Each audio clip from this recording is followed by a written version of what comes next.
Hey there, welcome to Broderos. Tonight, we've got hours of chilling horror stories combined with soothing rain sounds to help you relax and sleep. Before you drift off, leave a comment below and let us know where you're listening from and what time it is. And don't forget to hit that like button and subscribe right away. If you end up not enjoying it, you can always take it back later. Get cozy and let the fear take over. It's strange the way a moment can turn into a memory, and how that memory can tear you apart.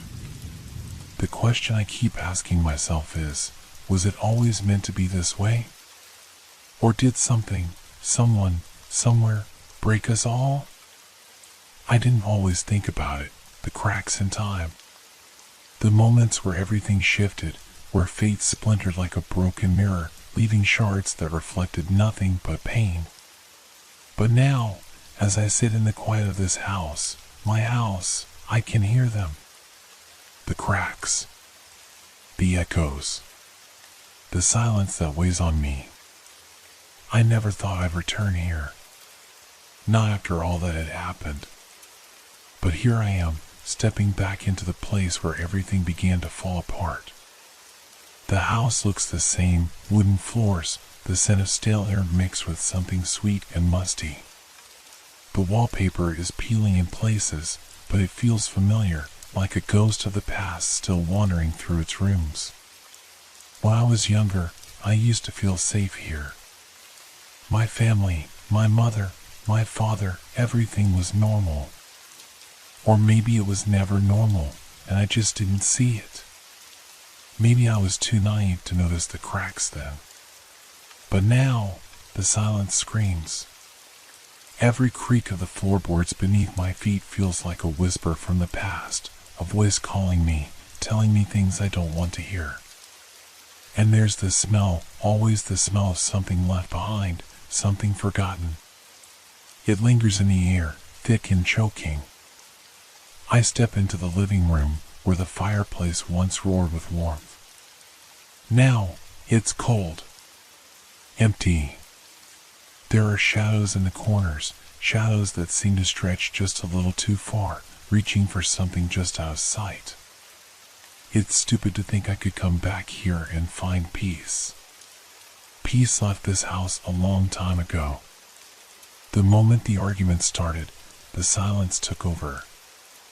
And when the silence grew too heavy, the house began to crack, to break apart from within. I try to focus on the present, to shut out the past, but it's impossible. The house is alive with memories, screams, whispers, footsteps in the hallway, a glass shattering in the kitchen. It's all here, in every corner, in every crack of the floor. I sit on the old couch, feeling the warm fabric beneath me. It's strange how a place that once held so much love now feels so wrong. The weight of everything that happened presses down on me, suffocating me, even though the house is quiet. Too quiet. It's a quiet that's more unnerving than any sound. I stare at the wall across from me, where a family portrait once hung.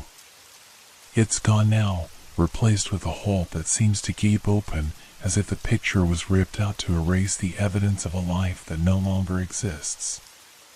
My fingers twitch at my sides, itching to touch something, to make sure this is real. That I haven't fallen back into the same nightmare, over and over again. I try to tell myself I'm just being paranoid. But then I hear it. A soft, almost imperceptible sound. A scraping noise, like something dragging across the floor. It's coming from upstairs. I freeze, my heart pounding in my chest. It's impossible. No one is here.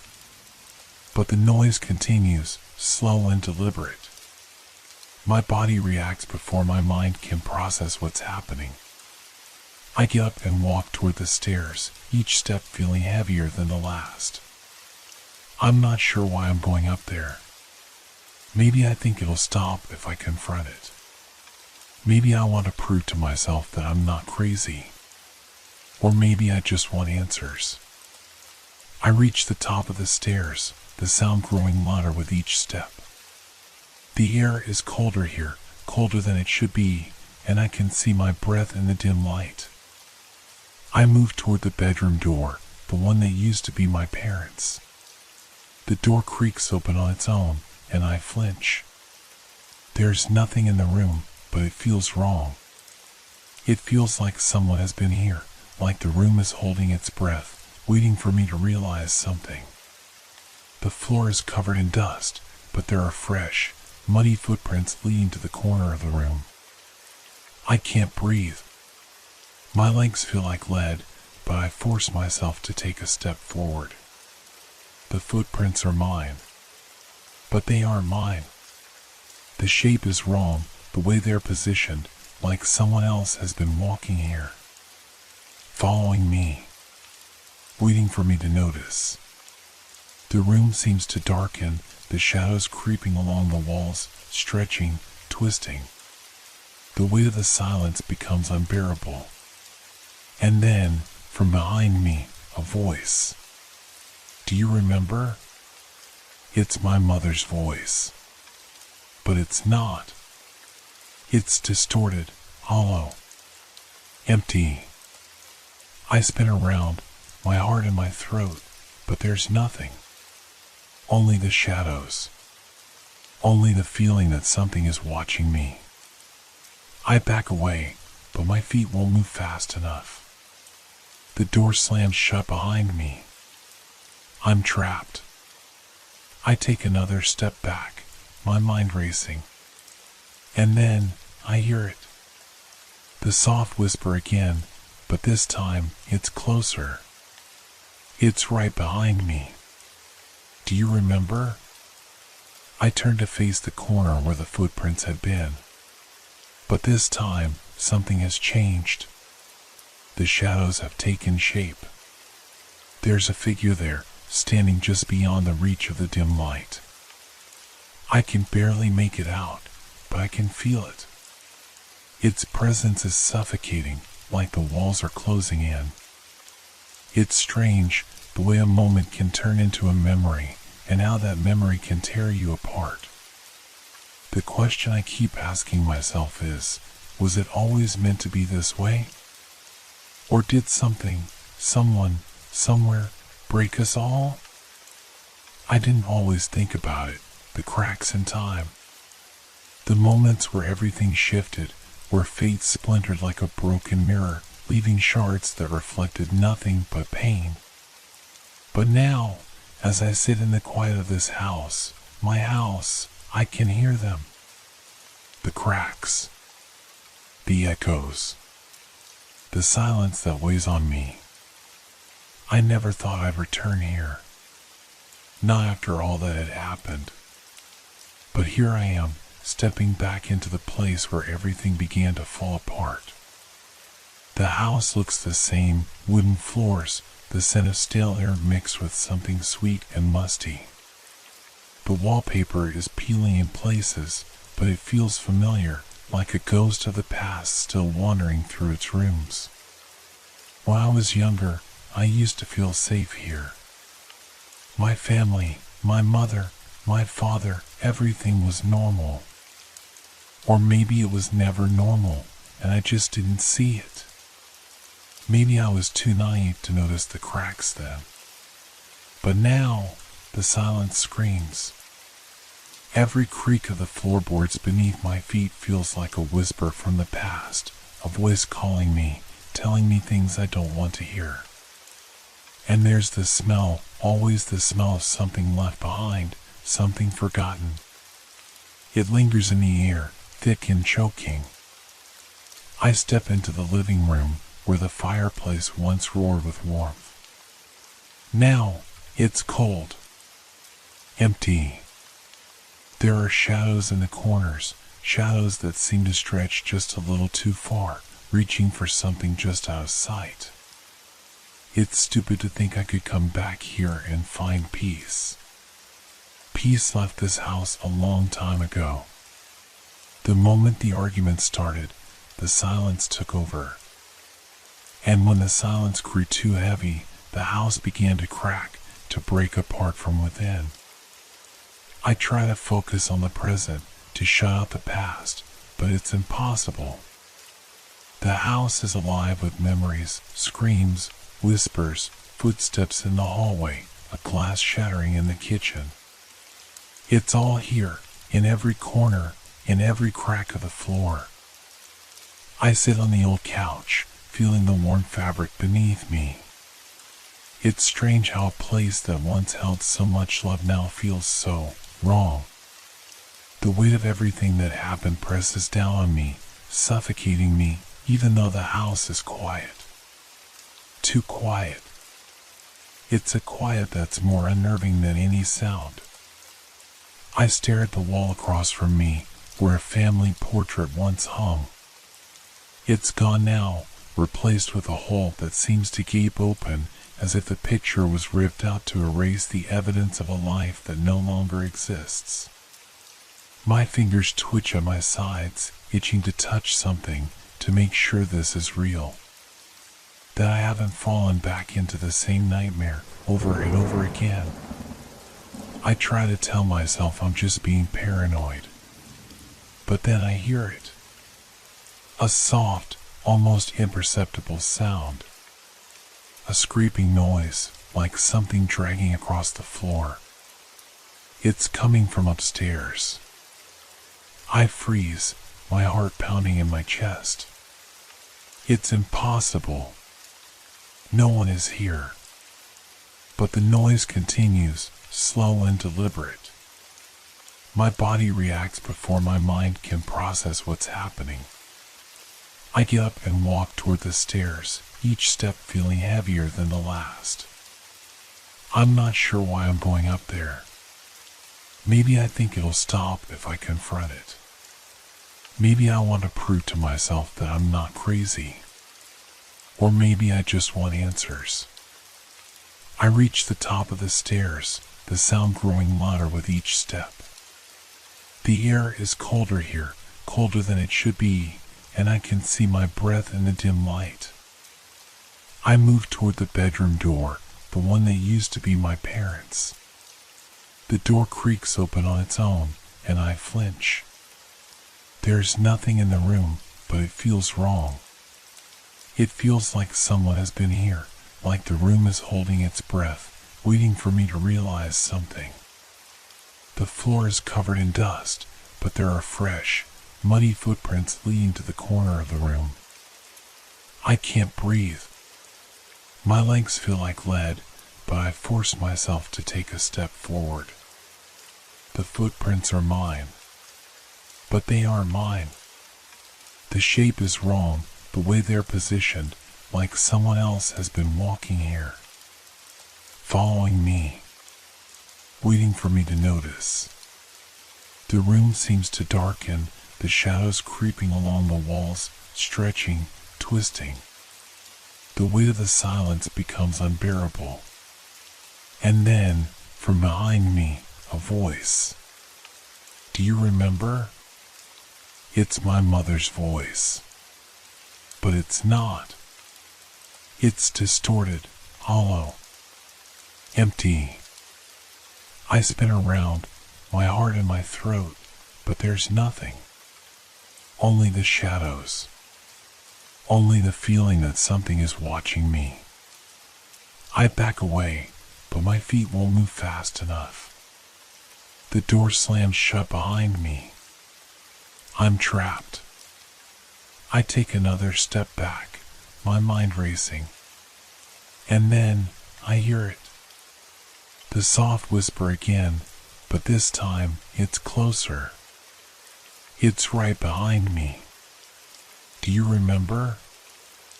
I turn to face the corner where the footprints had been. But this time, something has changed. The shadows have taken shape. There's a figure there, standing just beyond the reach of the dim light. I can barely make it out, but I can feel it. Its presence is suffocating, like the walls are closing in. Who are you? I whisper, though I already know the answer. It's all around me now. The past. The ghosts of this house. The broken pieces of lives that no one ever fixed. And in the darkness, I hear one last thing. We are the footsteps you left behind. I woke up with a start, gasping for air, the remnants of the nightmare still clinging to my skin like a thick, suffocating fog. The house was quiet again, but the silence felt different. It wasn't the kind of silence that comes with peace.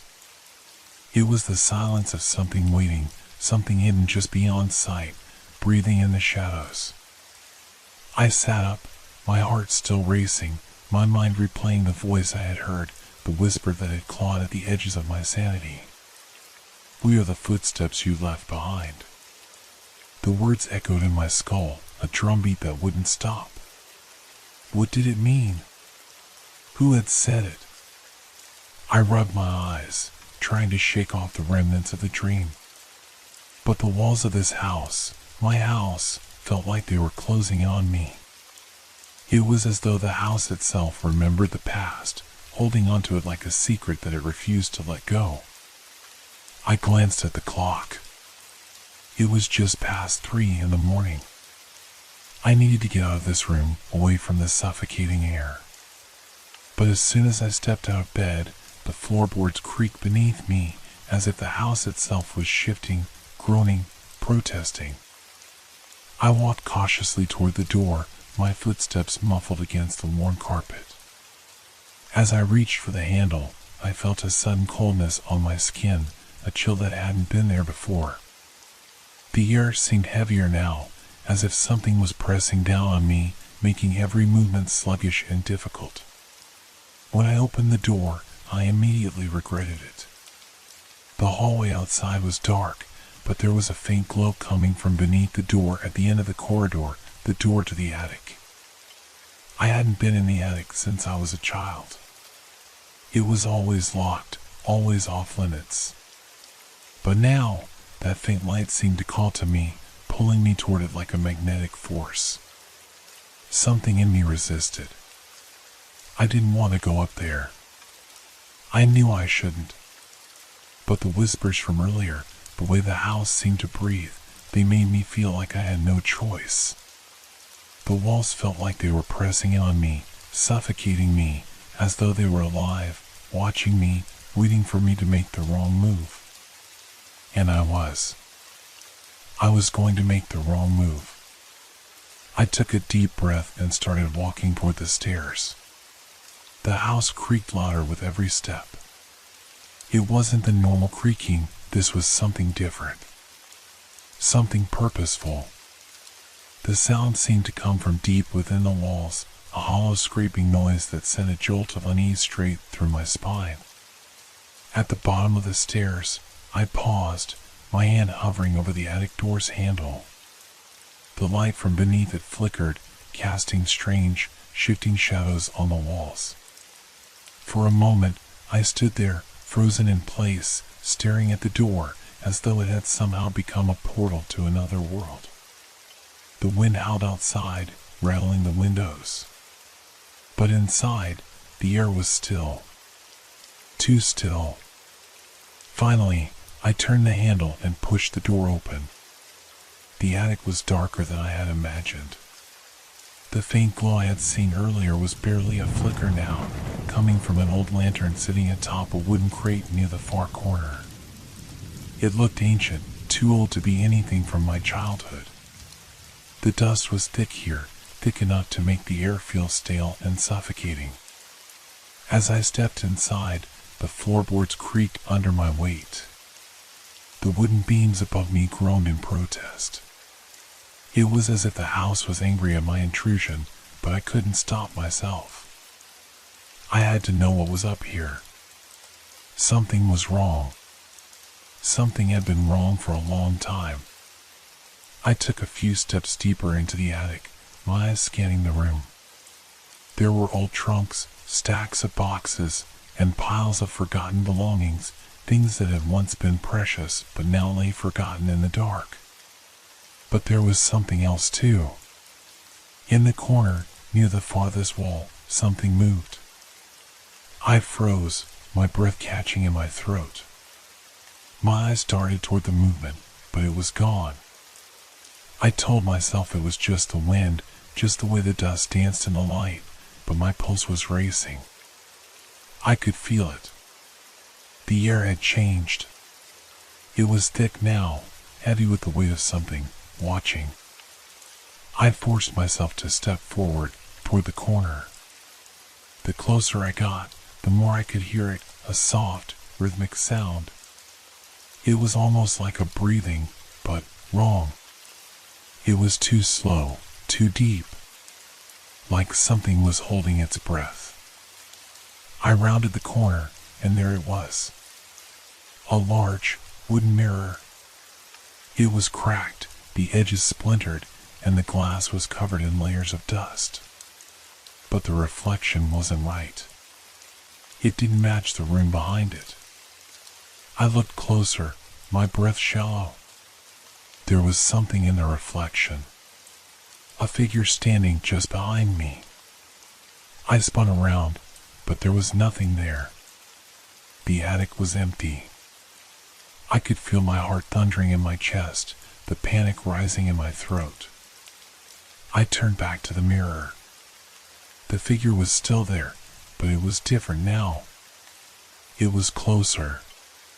Much closer. And then the mirror started to pulse. Not physically, but in the air. The reflection of the figure, was it a person, shifted, its form growing distorted, as if something was pulling it out of the glass, pulling it into reality. I stepped back, my legs unsteady beneath me. I had to get out of here. I had to leave. But as I turned to flee, the air grew thick, heavier with each breath I took. The shadows stretched across the room, distorting the walls, the floor, the very air. The house seemed to be alive, closing in on me, suffocating me. And then the mirror shattered. It didn't make a sound. No crash, no explosion. It simply splintered, its pieces floating in the air, suspended like fragments of something far more sinister. I couldn't breathe. I couldn't move.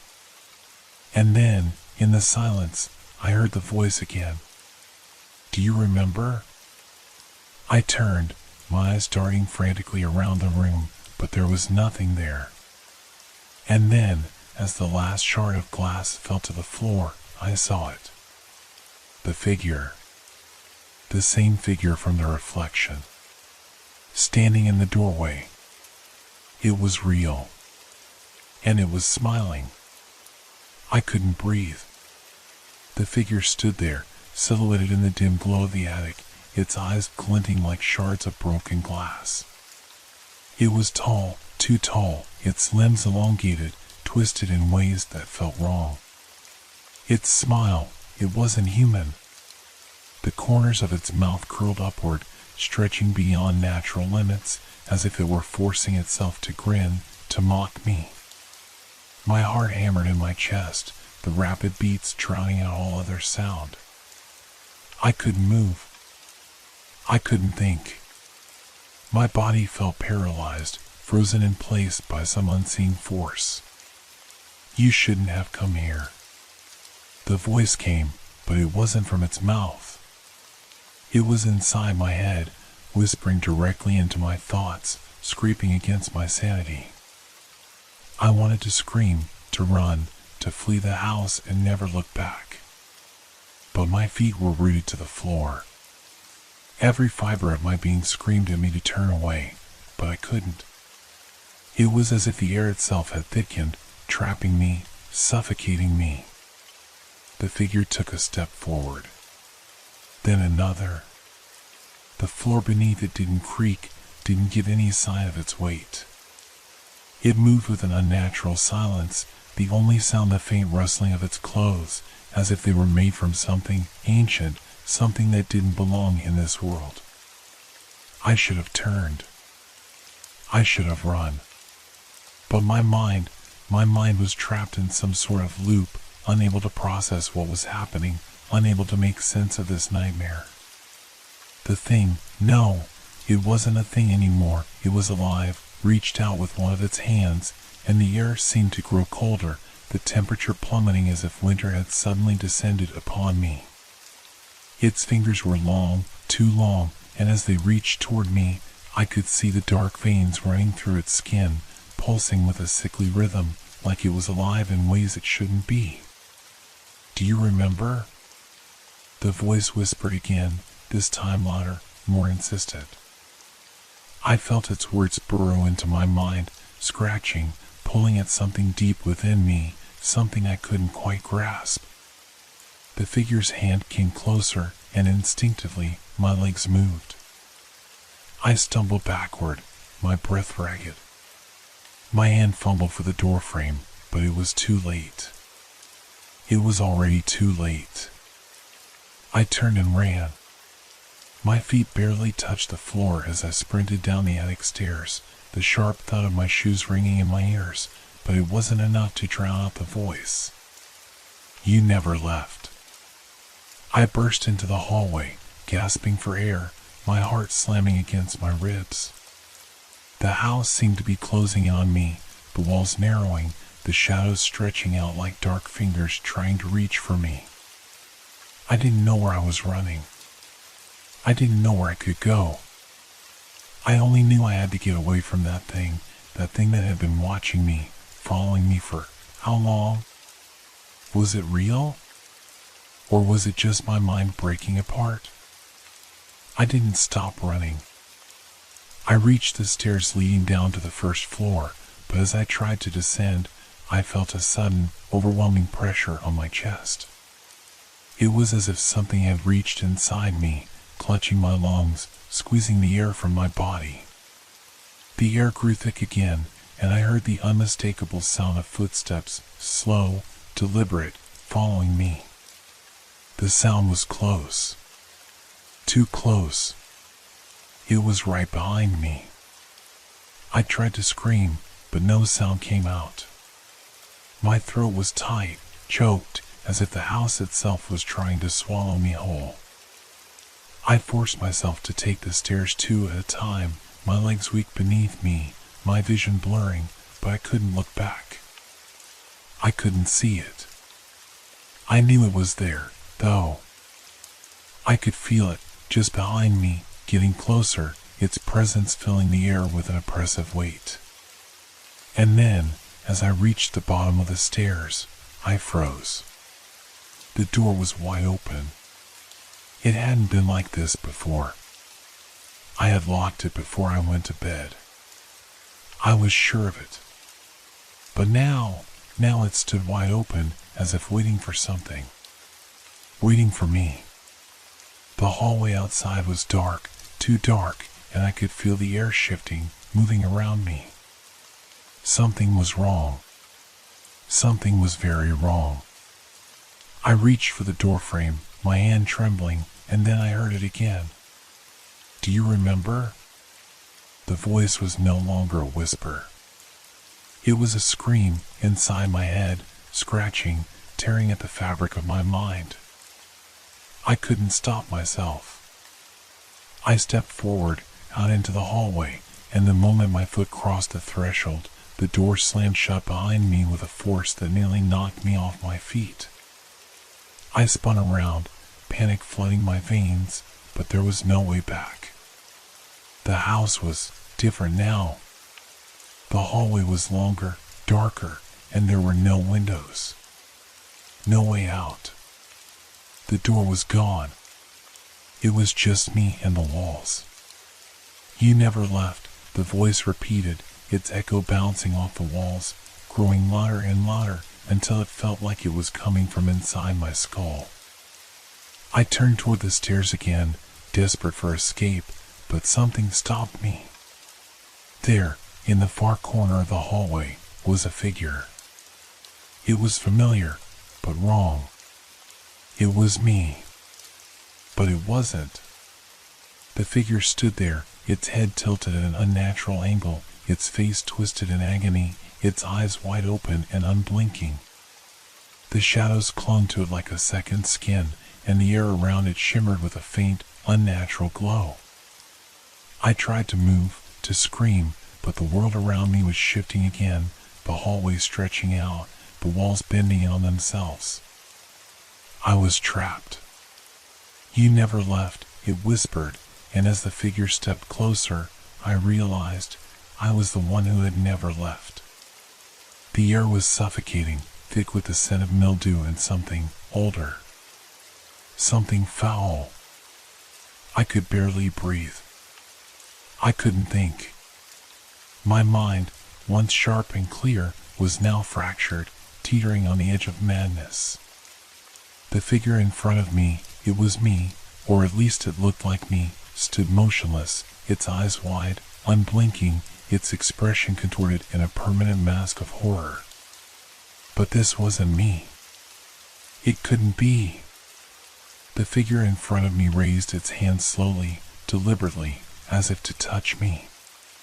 As if to reach inside me, to pull out something I didn't want to face.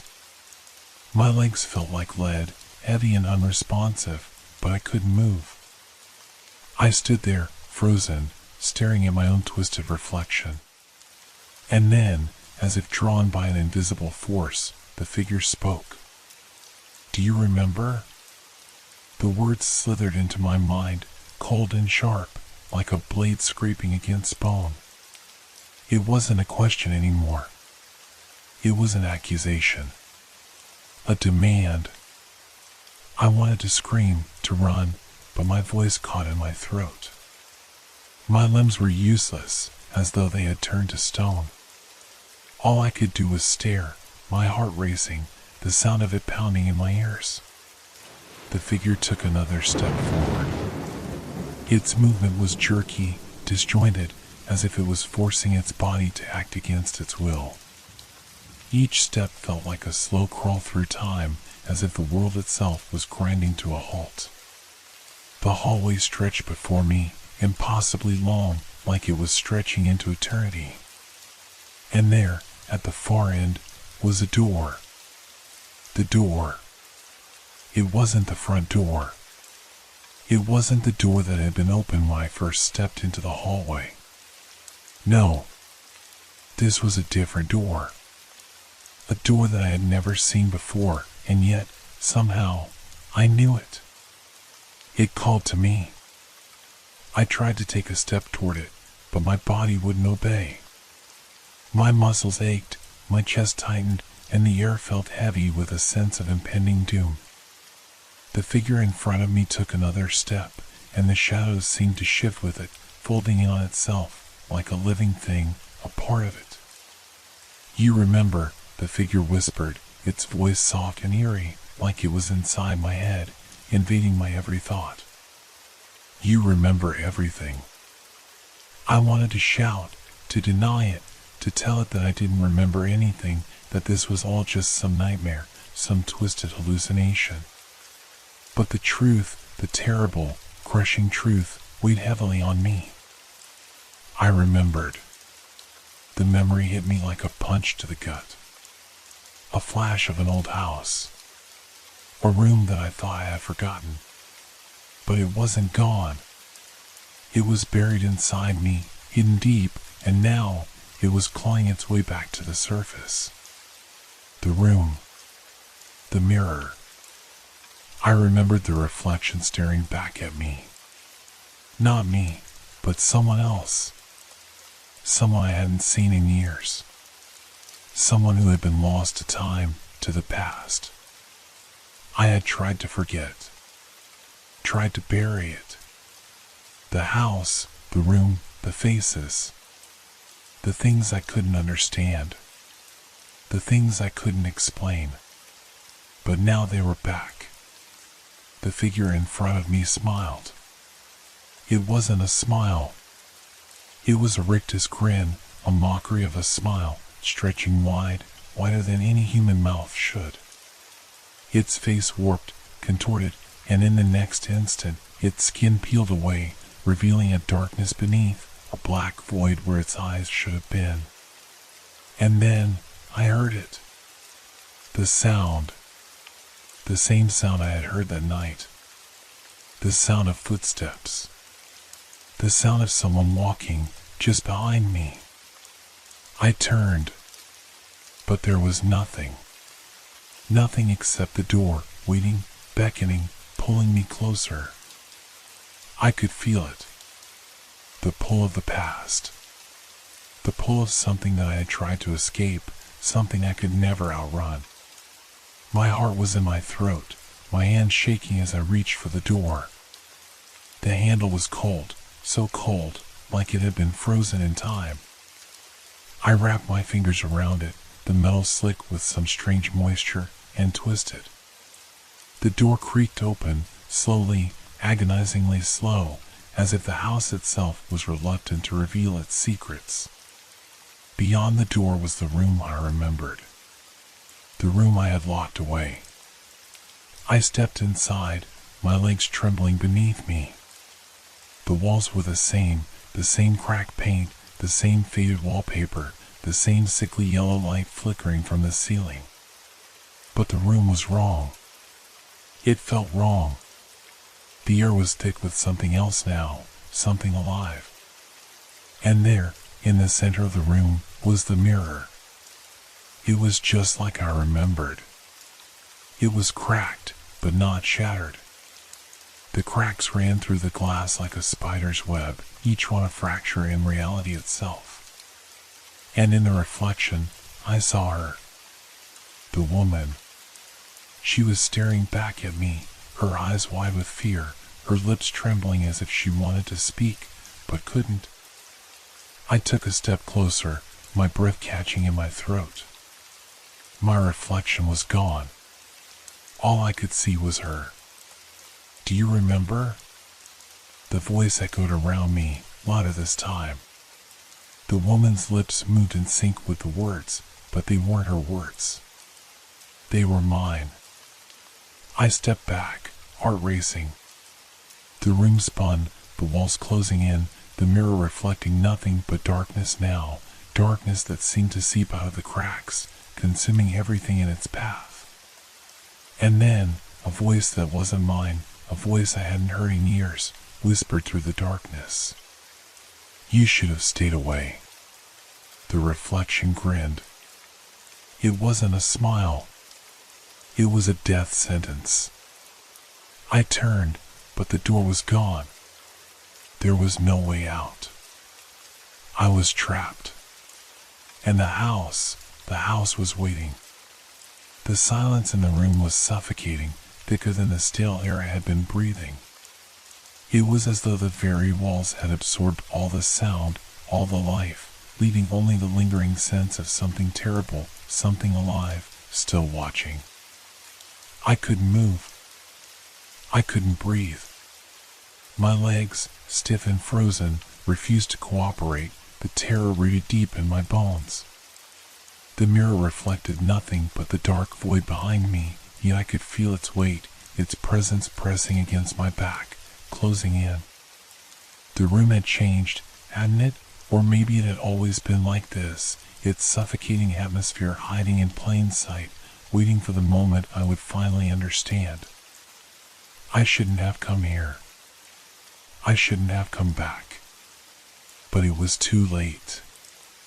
The door was gone, the hallway was swallowed by the house's pulse, and the woman in the mirror. She was me. Or perhaps I was her. The connection was undeniable, as if the reflection and I were one and the same. Her eyes, wide, frantic, as if begging for release, held mine in a silent stare. I wasn't sure if it was pity or warning in them. I wanted to scream, to tear my gaze away, but the mirror seemed to hold me in place. My fingers, numb and trembling, reached out on their own, inching closer to the glass. I knew it was a mistake. I knew it. But something inside me, a voice, faint and desperate, urged me forward. Touch it. I did. The glass was cold, colder than ice, but not smooth. There was resistance. Something gritty. My fingers traced the cracks, the jagged edges of the broken surface, and with each movement, the air around me seemed to thicken, pressing down, pulling at my chest. A deep, guttural noise rose from the depths of the mirror. It was low at first, almost imperceptible, but it grew louder, more frantic, until it was all I could hear. The woman in the mirror was still there, but now her expression had changed. She wasn't pleading anymore. She was laughing. I yanked my hand away, stumbling back. My breath came in shallow gasps, my heart hammering in my chest. The room around me seemed to bend and twist, the walls closing in on all sides, but it wasn't the walls that terrified me. It was the mirror. The reflection of me, of her. Suddenly, the laughter stopped. The silence was deafening. And then, a voice, a whisper, no, more of a hiss, slithered into my mind. You can't escape her. You can't escape yourself. I tried to look away, but it was like the room had stopped existing. The mirror was all there was. I was all there was. And the reflection was a part of me now, as if it had always been there, waiting. You should never have returned, it whispered again, the words not from the reflection's lips, but from deep within me, as though it was speaking from the very core of my soul. I couldn't stand it. I had to move, had to get away. I turned around, desperately searching for a way out, but the room had no exit. The door had vanished, as if it had never existed. The only thing left was the mirror, and in it, me. Or her. Or both. The lines had blurred. Reality had blurred. I turned back to the glass, my reflection smiling cruelly. No. No, this wasn't me anymore. I was losing myself. The air seemed to distort, warping and bending around the reflection. I felt it, felt something pulling me, tugging at my soul. It wasn't physical, not like the weight of my body, but a force, invisible and irresistible. The closer I came, the more it felt like I was falling into the glass, sinking into the darkness beyond it. My reflection, her reflection, stared back at me, her face morphing into something else, something worse. Her features twisted and stretched, distorting into grotesque shapes, the eyes growing larger, darker, until they consumed her face entirely. I reached forward again, drawn to it, compelled by something beyond my understanding. The closer I came, the more the room disappeared, fading into the reflection. The mirror was no longer just a reflection. It was a door. It was a portal. And as my fingers brushed the surface, I felt it, the pull. It wasn't just my hand. It was my body, my very being sucked into the glass, pulled toward the darkness that waited on the other side. I tried to scream, but the sound was swallowed whole by the abyss. The mirror consumed me, pulling me deeper, until all I could see was blackness, swirling and endless. I was falling. And then, there was no more falling. There was nothing. And in the silence, I heard a whisper. You're just like her now. A hand reached through the darkness, cold and lifeless, grabbing my wrist. You're nothing but a shadow now. I wanted to fight. I wanted to scream. But I was already gone. The reflection, the woman, I had become her.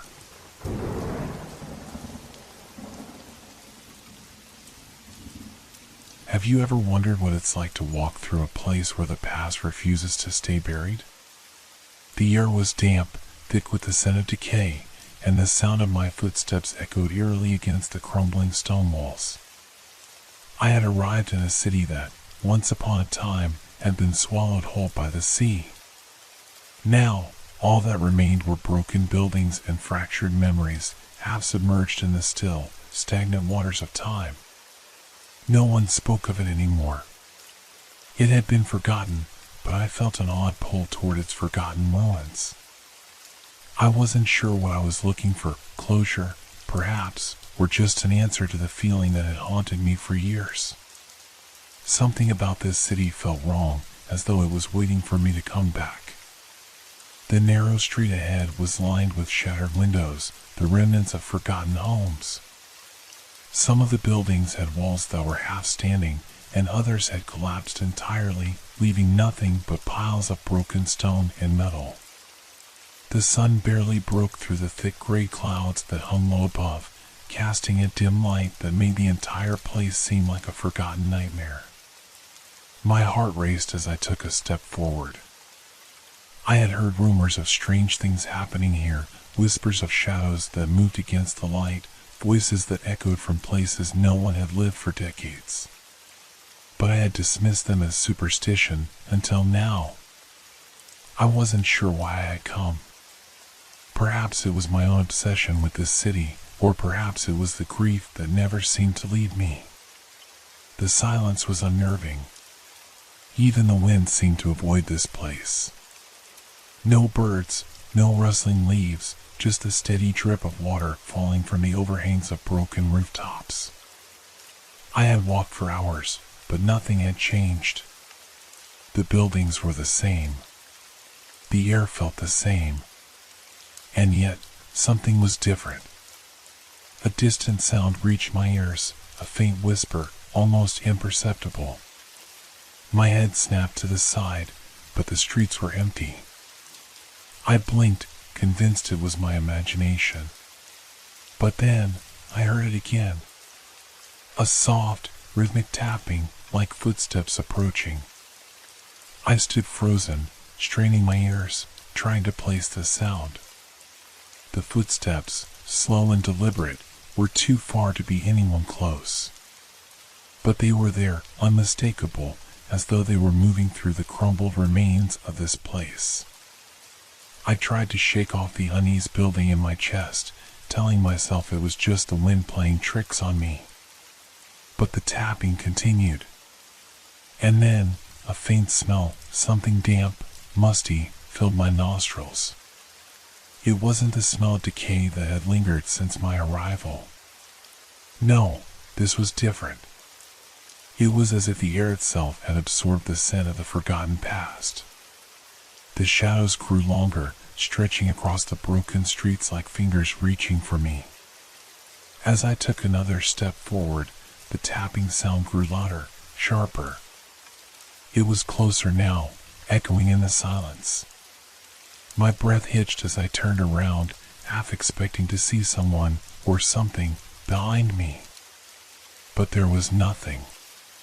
Nothing but the ruins and the oppressive stillness that clung to the city like a weight pressing down on my chest. The feeling of being watched crept up my spine. I couldn't shake the sensation that the city itself was aware of my presence, its empty windows like vacant eyes following my every move. I continued walking, the uneasy feeling growing with each step. I had come here to understand, to find something to explain the weight in my heart, but now I wasn't so sure I wanted to know the truth. The city seemed to be closing in on me, its secrets just out of reach, hiding in the shadows, waiting to reveal themselves at the worst possible moment. As I moved deeper into the city, I couldn't shake the feeling that I was being guided towards something I didn't fully understand. Something that, perhaps, I wasn't meant to understand. The whispers had stopped, but the air still felt charged with an energy I couldn't explain. I could feel the tension in my chest, the urge to turn back, but I couldn't. Not yet. Something was waiting, and I had to see it through. I rounded a corner, and that's when I saw it. A small, dilapidated house, standing as if untouched by time, its door slightly ajar. It was the only structure in the city that seemed to have been spared from the ravages of the sea. I knew, deep down, that whatever awaited me inside was the reason I had come. the reason this city had called to me. I approached the door slowly, the dread creeping up with each step. My heart pounded in my chest as I reached for the doorframe. A sudden gust of wind whipped through the broken streets, and I paused. The door creaked on its hinges, as though inviting me inside.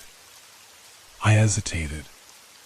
The air around me seemed to hold its breath. I could feel the weight of the city's silence pressing on me, as though every step I took brought me closer to something hidden, something forgotten.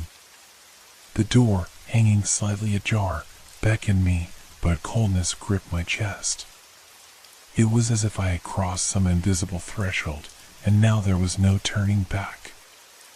The wind died down as I stood there, staring at the door. The creak of the wood sounded louder now, almost unnatural, like an invitation to something that I wasn't sure I wanted to meet.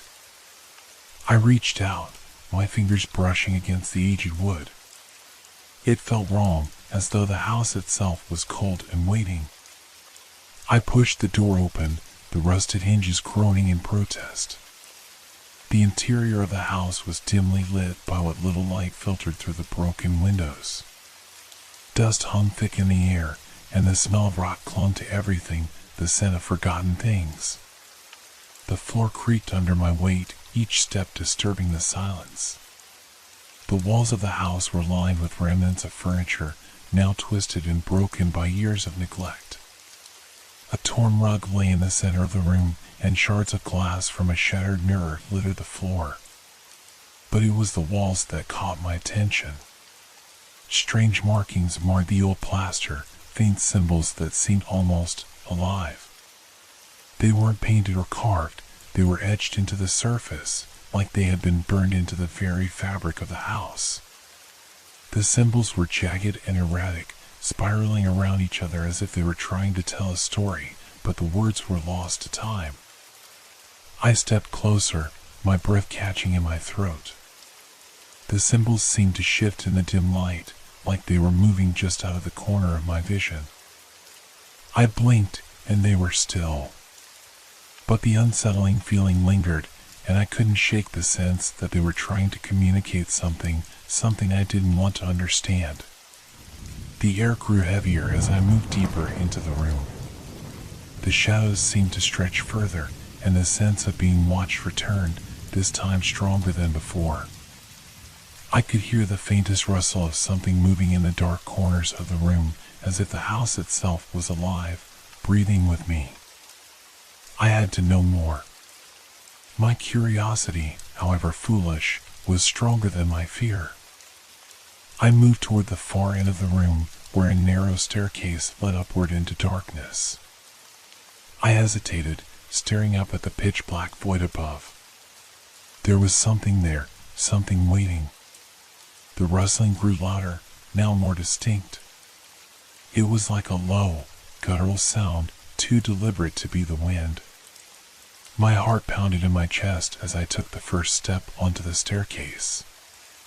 It creaked under my weight, and I winced. But the sound didn't stop. It was closer now. I took another step, and then another, each one heavier than the last.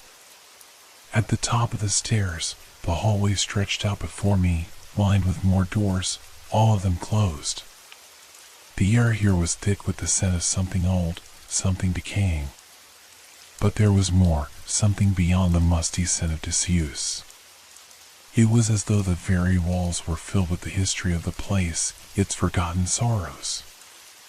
I approached the first door.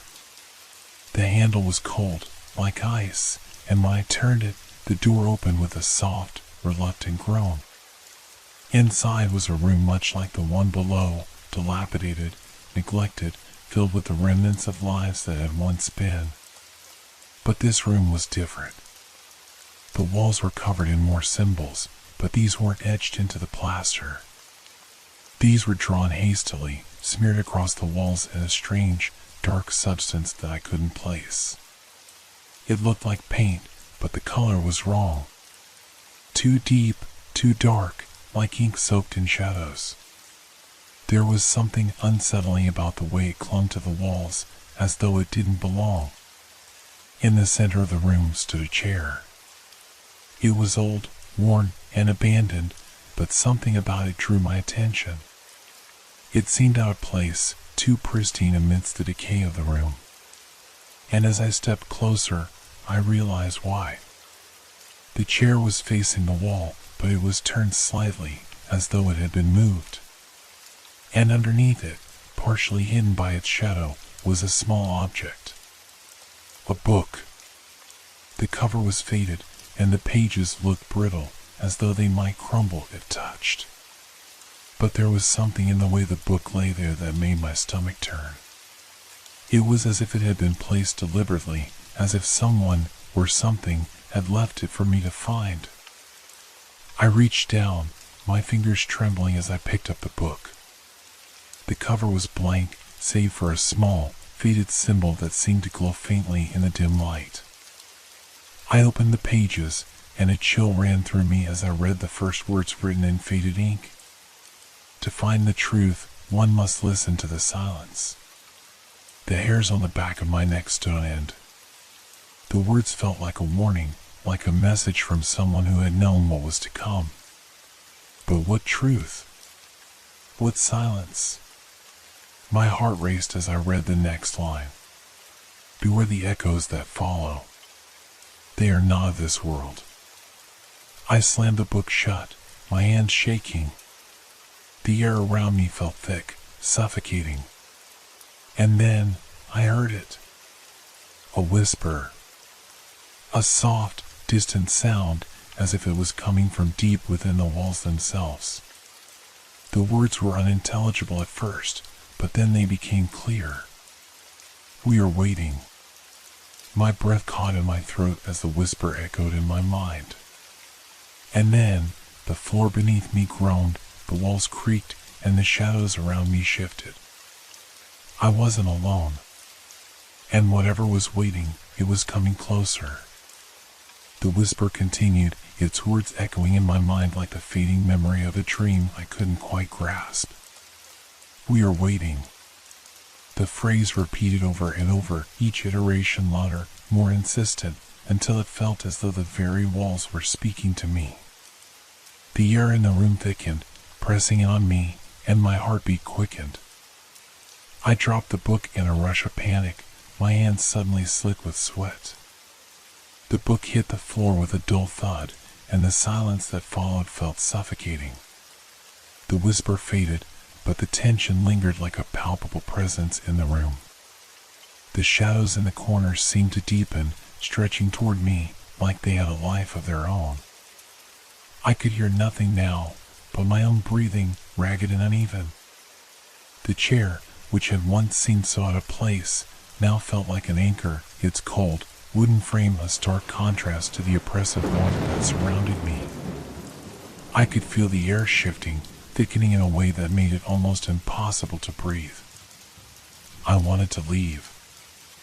I needed to leave. But my feet felt rooted to the floor, as though the very ground was holding me in place. I tried to move, to take a step, but my legs refused to cooperate. The whisper had gone, but the fear remained, clawing at my insides. And then I saw it. A shadow, darker than the others, shifted in the corner of the room. At first, I thought it was just my eyes playing tricks on me, a trick of the dim light and the oppressive silence. But no, this shadow moved, stretching unnaturally long, as if it was alive. It slithered across the floor like a living thing, twisting and contorting in ways that made my stomach turn. I froze, my eyes fixed on the shape. The shadow seemed to pulse, almost as though it were breathing. It stretched toward me, the darkness now so thick that it was hard to see where the room ended and the shadow began. And then, in a movement too quick for my eyes to follow, it was gone, vanished, as if it had never existed at all. I blinked, my heart pounding in my chest. The room seemed to return to its eerie stillness, but something was different now. The walls felt closer, the air heavier. The feeling of being watched, of something lurking just beyond my reach was stronger than ever. I needed to move. I needed to get out. But the thought of facing whatever was out there in the rest of the house filled me with dread. I turned to the door, my pulse racing. The door was slightly ajar as I had left it, but now it seemed like the gateway to something far more sinister. The hallway outside was dark, the shadows thick enough to swallow any light that dared enter. A sound, soft, almost imperceptible, broke the silence. It was the faintest shuffle, like footsteps dragging across the floorboards. My breath caught in my throat as I strained to listen, the sound growing clearer. There was someone, or something else in the house with me. I reached for the door, my fingers trembling as I gripped the handle. But before I could open it, I heard it again. A voice. Not a whisper this time, but a low, guttural murmur, like someone was speaking just behind me. I spun around, heart hammering in my chest. But there was nothing. The room was empty. The shadows, however, seemed to be moving again, swirling in the corners, as if they were alive. They were closing in. I slammed the door open, stumbling into the hallway, desperate to escape whatever was creeping in the darkness. The floorboards creaked underfoot, each sound magnified in the silence, but the hallway stretched out endlessly before me, a winding labyrinth of empty rooms and shadowed corners. The faint shuffling noise continued, closer now, just behind me.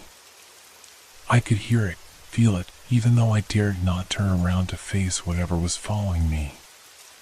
My breath was shallow, panic creeping into my veins. I needed to get out. The front door was at the end of the hall, just a few steps away. I pushed myself forward, my legs shaky, my mind racing with thoughts of escape. But the closer I got to the door, the more the silence pressed in on me. The walls seemed to close in, the shadows thickening until they were nearly suffocating. And then, I heard the whisper again, this time so close I could feel the breath on my ear. "We are waiting." I froze. The door was in front of me, but the whisper filled the air around me, as though it were coming from all directions at once. I couldn't move. My legs wouldn't cooperate, as if something was holding me in place. I was trapped. The shadows surged forward, rushing at me with a force that made my skin crawl. I tried to scream, but no sound came out. My throat was dry, choked with fear. And then, through the suffocating darkness, I saw them. Figures, shapes, emerged from the shadows, moving toward me with an unnatural fluidity. Their features were indistinct, like something halfway between human and something else, something wrong. They were covered in dark robes, their faces obscured by hoods that seemed to absorb the light around them. One of them stepped closer, its presence overwhelming. It didn't speak, but its eyes, if they could be called eyes, seemed to pierce through me, reading my every thought, my every fear. The others moved silently, encircling me, and the temperature in the room plummeted. I could feel the cold crawling into my bones, freezing me from the inside out. And then, as suddenly as it began, it stopped. The figures were gone. The shadows returned to their corners. The air cleared, and I was left standing there, trembling, alone. But I knew I wasn't truly alone. Something had changed. The house, the city, it was all part of something bigger, something that had been waiting. And it was waiting for me. I ran. My footsteps echoed in the empty hall, each one a reminder of my growing dread. I didn't dare stop to look behind me, to confirm what I already knew, that the shadows, those figures, were still there, lurking just beyond the reach of my vision. The air was thick, oppressive, and I could feel it pressing in around me, suffocating me as I stumbled down the corridor. The house seemed endless now. Every room I passed was an empty shell, its walls cracked and crumbling, but somehow still standing. The windows, once clear, now seemed clouded, their glass reflecting only the darkest of shadows. I couldn't make sense of it. The layout of the house felt wrong, as though the walls were shifting with every step I took. Each hallway seemed to lead back to the same place, trapping me in this endless maze. I reached the front door, or what I thought was the front door. The wooden frame was battered and scarred, and the handle, when I grabbed it, felt unnaturally cold, like a frozen hand. I yanked on it, but it wouldn't budge. It was as if the door had been sealed shut by something far stronger than wood and iron. Panic surged in my chest, and I pulled harder, my muscles straining, but the door remained immovable. A noise behind me, faint but growing louder, snapped my attention back. A low scraping sound, like nails dragging across stone, echoed from the shadows, then the unmistakable sound of footsteps, slow but deliberate. I turned quickly, heart hammering, but there was nothing there. The hallway remained as empty as ever.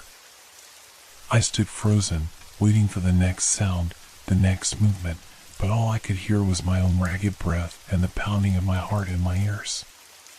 "Stop," I whispered to myself, trying to calm my racing thoughts.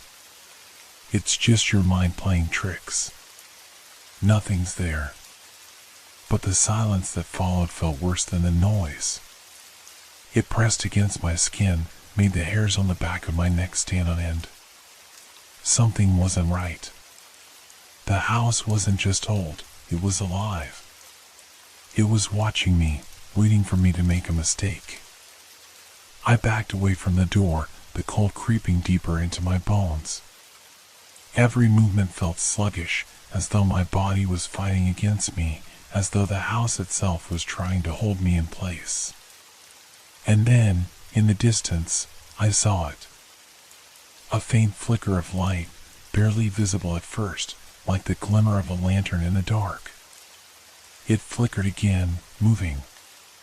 Someone, or something, was coming toward me. I didn't think. I just reacted. I turned and sprinted down the nearest hallway, my mind screaming at me to keep moving, to escape whatever was coming. My feet slapped against the warm floorboards, my breath ragged in my chest, but the light seemed to be getting closer, following me like a shadow, its flicker growing brighter with every step. I reached another door, a smaller one at the end of a narrow hall. Desperation surged within me, and I grabbed the handle, turning it with all my strength. It opened with a creak, and I stumbled into the room, slamming the door shut behind me. I pressed my back against it, trying to steady my breath, to calm my racing heart. The light outside flickered again, but I couldn't hear the footsteps anymore. The silence was deafening, and for a moment I thought I might have outrun whatever it was that had been following me. But the room I was in, it wasn't like the others. It was colder, the air thick with an unnatural chill. The walls, cracked and crumbling like the rest of the house, were covered in strange symbols, etched into the stone like they had been carved long ago by hands that no longer existed. There was an altar in the center of the room, old and worn, its surface covered in dust and debris. But what caught my eye, what made my blood run cold, was the shadow in the far corner of the room. It was bigger than the others, darker, with no discernible shape. It seemed to move with the rhythm of a heartbeat, pulsing in and out, as if it were breathing. I backed away from it, my feet unsteady, my mind screaming at me to leave. But the shadow didn't move. It just watched, a silent observer of my fear. I didn't understand it, but something in my gut told me that it wasn't just a shadow. It was something else, something ancient and terrible. I turned, desperate to escape, but then I heard it, a voice, low and guttural, but unmistakable. "We are waiting." The whisper sent a chill down my spine, and I spun around, my eyes wide with terror. The shadow had moved, and now it was closer. It had shifted, forming into something more tangible, more real. The air grew thick with an oppressive heat, and I could hear the faintest sound, the sound of something breathing, slow and heavy, from within the darkness. My heart pounded in my chest, and my hands shook as I stumbled backward, trying to put distance between myself and the thing in front of me. And then, the whisper came again, but this time it wasn't a whisper. It was a voice, clear and unmistakable. "Join us." I couldn't breathe. I couldn't think. My body moved on its own, the instinct to flee overpowering all reason. I turned, ran for the door, and flung it open, stumbling into the hallway once more. But when I looked back, the shadow was gone. Everything was gone. The house, the symbols, the altar, it all disappeared as though it had never been there.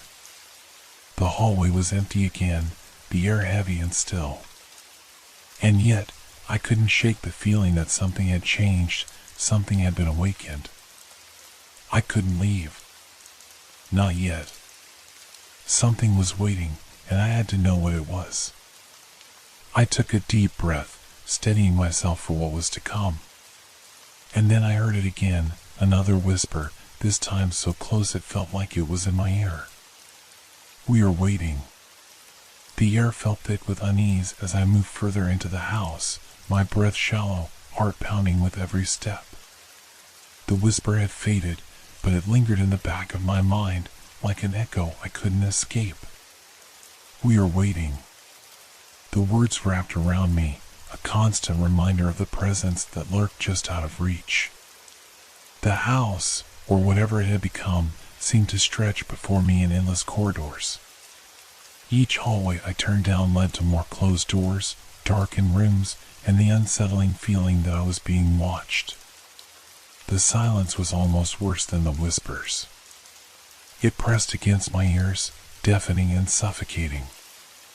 I tried to steady myself, to make sense of what was happening, but my thoughts kept slipping like sand through my fingers. Nothing felt real anymore. The walls had started to shift again, the once familiar space now twisting in impossible ways, as if the house itself were alive, rearranging itself to keep me trapped. The shadows, those figures that had followed me earlier, were everywhere. They didn't move like normal shadows. They were alive, pulsating with a dark, unnatural energy, shifting in and out of sight. It was as if they were watching, waiting for me to make the wrong move. I couldn't tell if they were there to torment me or if they were simply there to observe. The thought made my skin crawl.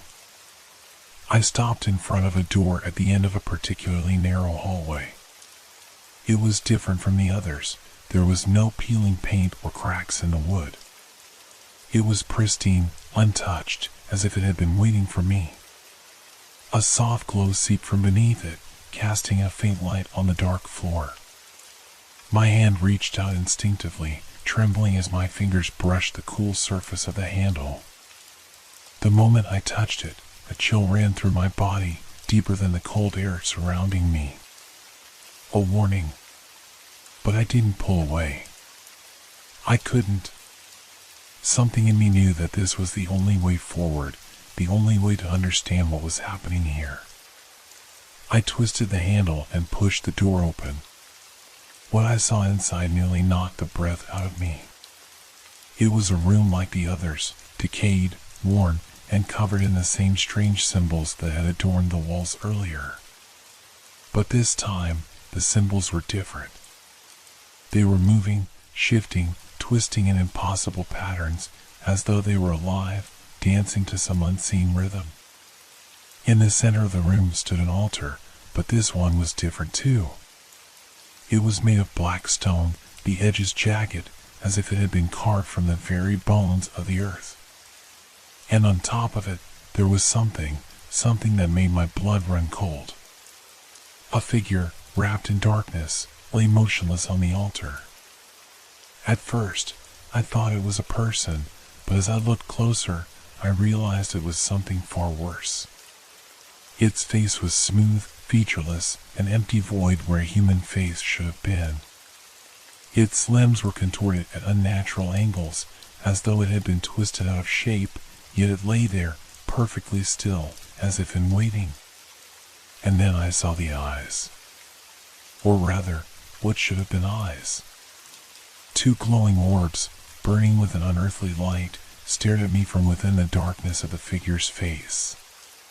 They were watching me, waiting. I could feel the weight of their gaze, as if they were piercing into the very core of my being, stripping away every layer of protection I had left. A voice, deeper than any sound I had ever heard, echoed in my mind. "You have come." It wasn't spoken, not in the way we speak, but it was there, inside my head, vibrating in my skull like a low, rumbling thunder. The force of it nearly knocked me off my feet. I couldn't respond. My body refused to obey, frozen in place as the figure on the altar began to stir. The shadows in the room seemed to shift, drawing closer, pressing in on me from all sides. The walls, the ceiling, the very air around me, all of it felt as though it were closing in, suffocating me. I tried to move, to run, but my legs wouldn't obey, my body trapped by some unseen force. The figure on the altar lifted its head, and for the first time, it spoke, its voice not in my mind, but in the very air around me, thick and tangible. "Join us." I recoiled, my heart hammering in my chest. I wanted to scream, to run, but my voice was lost, swallowed by the oppressive silence. And then, with a slow, deliberate movement, the figure rose from the altar.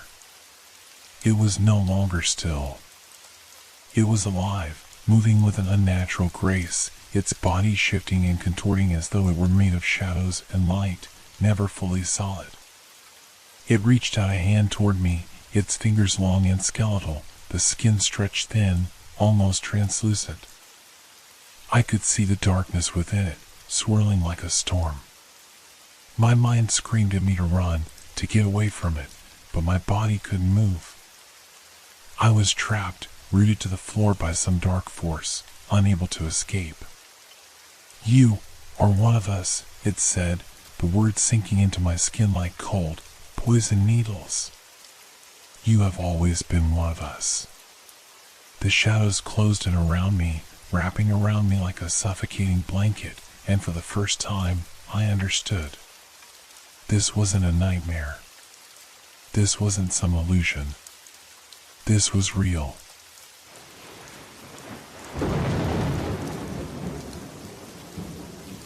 Hope your dreams are filled with fear. Good night.